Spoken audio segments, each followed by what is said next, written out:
Hello, everyone, and welcome to day 3 of the AFLW trade period wrap video. Obviously, on the weekend, nothing could go through officially, except there was a pick swap that was confirmed on Saturday night between the Pies and Tigers. We'll get to that and all today's trade news and requests throughout this episode today. Remember to subscribe and hit the like button if you haven't already. We'll aim for 20 likes for this video and subscribe if you haven't already. If you're watching this and you watch regularly and you're not subscribed, it makes no sense why you're not subscribed. So smash the sub button if you haven't. Birch. All right, let's go through the day's news and the one from Saturday. So on Saturday night, there was a pick swap between the Pies and the Tigers.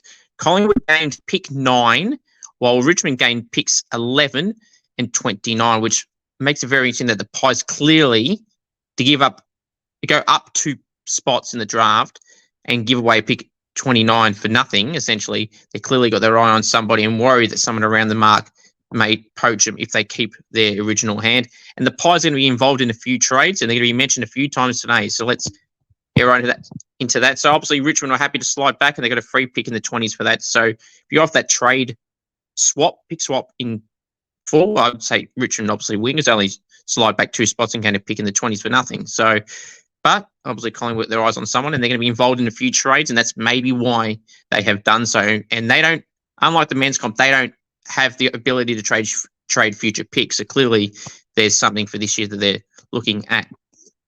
Now, today's trade news, official trade that went through today, experienced Demons defender Birch has officially joined the North Melbourne Football Club along with pick 35, and in return Melbourne received pick 19. Obviously Melbourne will be losing up to 5 players this trade period. Now this is officially the 3rd that has departed. Madison Gay will end up joining Essendon, and Charlotte Wilson will very likely join the Gold Coast Suns. So 3 of 5 so far left the Demons, and the Demons will have a few first-round picks and they potentially trade up the order as well, which they've done in previous days of trade pick swaps as well. So, I mean, Libby Birch, an experienced player, a premiership defender, an experienced defender, played just over 75 games, which is up there in the competition, most games played in the competition's existence so far.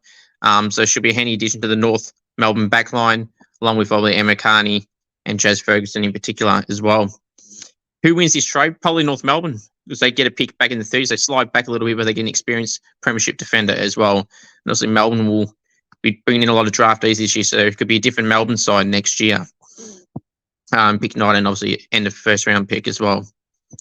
Now the Swans have officially signed Kira Hillier from the Brisbane Lions, a 19-year-old key defender who hasn't played a game yet, but it's hard to break into that Brisbane side who just won a premiership. And obviously Brisbane received pick 73. So one that was a bit of a surprise. It wasn't really talked about at all. You hear all these stories about players that'll go, and there was like 30 odd names mentioned, and Kira's name wasn't mentioned as one of them. So obviously this is a last minute thing. Obviously when I had the Swans coach, Scott Gowans on, they talked about they're happy with 22 to 25-year-olds they have. We want to add key defenders and inside mids in this trade period, either 18, 19, 20-year-olds or 25 and over. So stuck to their words. So obviously Kira was someone they targeted, and they got in to help BT, Brenna Tarrant and Ella Heads as well.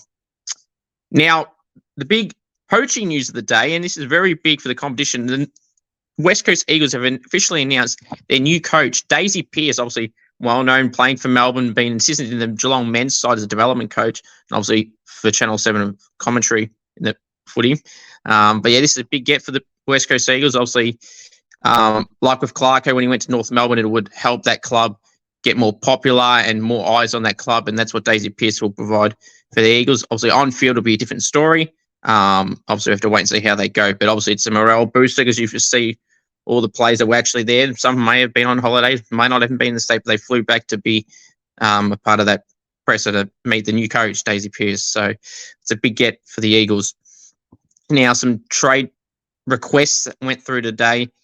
3 Gold Coast Suns players are leaving. Bess Keeney is requested to trade to the Bombers for personal reasons. Kalinda Holworth, a small forward who had an ACL injury this year, is requested to trade to the Pies.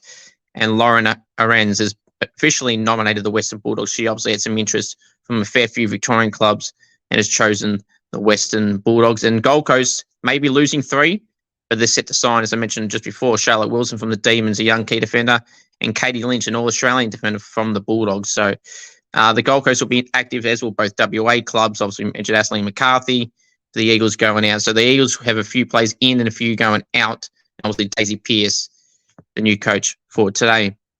And also on the weekend was, speaking of the Eagles, important forward Shanae Davison has officially requested trade to the Premiers, the Brisbane Lions, and Adelaide ruck Montana McKinnon is officially requested a trade to Richmond. Richmond are another side that are getting involved in some trades. So the trade period runs all the way until Thursday.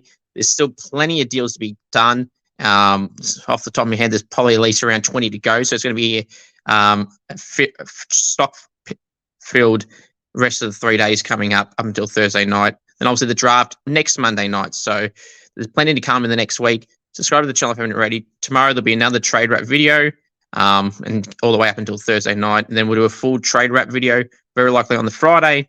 Then the draft will be on Monday. And in between that, I'll do some form of a draft preview video as well. Thanks for watching. To the next video, take care. And come on, Saints, do something.